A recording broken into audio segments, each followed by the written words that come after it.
नाशिक शहरात गेल्या काही दिवसांपासून गुन्हेगारीनं डोकं वर काढलं असून आता चेन स्नॅचरचा मोर्चा शहराकडून उपनगरांकडे वळला आहे. सातपूर कॉलनी परिसरामध्ये गुरुवारी सायंकाळी भरवस्तीत एका वृद्ध महिलेच्या गळ्यातील सोनसाखळी हिसकावून नेल्याची धक्कादायक घटना घडली. या घटनेमुळे परिसरामध्ये भीतीचं वातावरण पसरलंय. सातपूर कॉलनीतील रिंगल टेलर या मागील गल्लीमध्ये गुरुवारी सायंकाळी 7:30च्या दरम्यान 65 वर्षीय पाटील मावशी या पायी चालत असताना अंधाराचा आणि एकांताचा फायदा घेत दुचाकीवरून आलेल्या 2 अज्ञात नराधमांनी त्यांच्यावर झडप घातली. काही काळाच्या आतच पाटील मावशींच्या गळ्यातील 6 ग्रॅमची सोन्याची चेन जबरदस्तीनं ओढून हे चोरटे सुसाट वेगानं पसार झाले.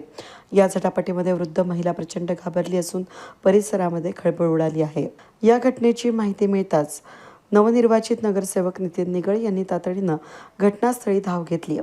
त्यांनी पीडित पाटील मावशींना धीर दिला असून सातपूर कॉलनी आणि सातपूर पोलीस प्रशासनाला या प्रकरणाचा गांभीर्यानं तपास करण्याचं आवाहन केलंय. नागरिकांच्या सुरक्षेसाठी पोलिसांनी रात्रीची गस्त वाढवावी अशी मागणी देखील करण्यात आली असून सातपूर पोलिसांनी घटनास्थळी दाखल होत पंचनामा केलाय. परिसरातील सीसीटीव्ही फुटेजची तपासणी सुरू केली आहे. गुन्हेगारांचे धाबदन आणलं जावं यासाठी पोलिसांनी त्वरित कारवाई करावी अशी मागणी रहिवाशांकडून होत आहे. चेन होती 6 ग्रॅमची. मी अशी त्यांना चालली जाऊन मारायला.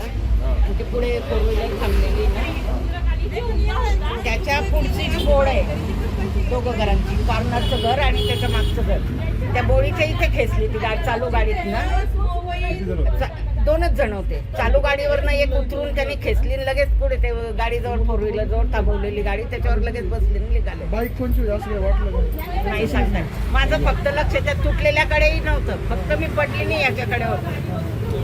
कारण माझं नी रिप्लेसमेंटचं ऑपरेशन झालं ना. पूर्णच गेली का? तुटली? नाही खेचूनच नेली ना. किती ग्रामचे होते का? 6 ग्रॅम. जास्त नव्हतं कारण आधी वेद न्यूजसाठी प्रतिनिधी कमलाकर तिवडे, सातपूर.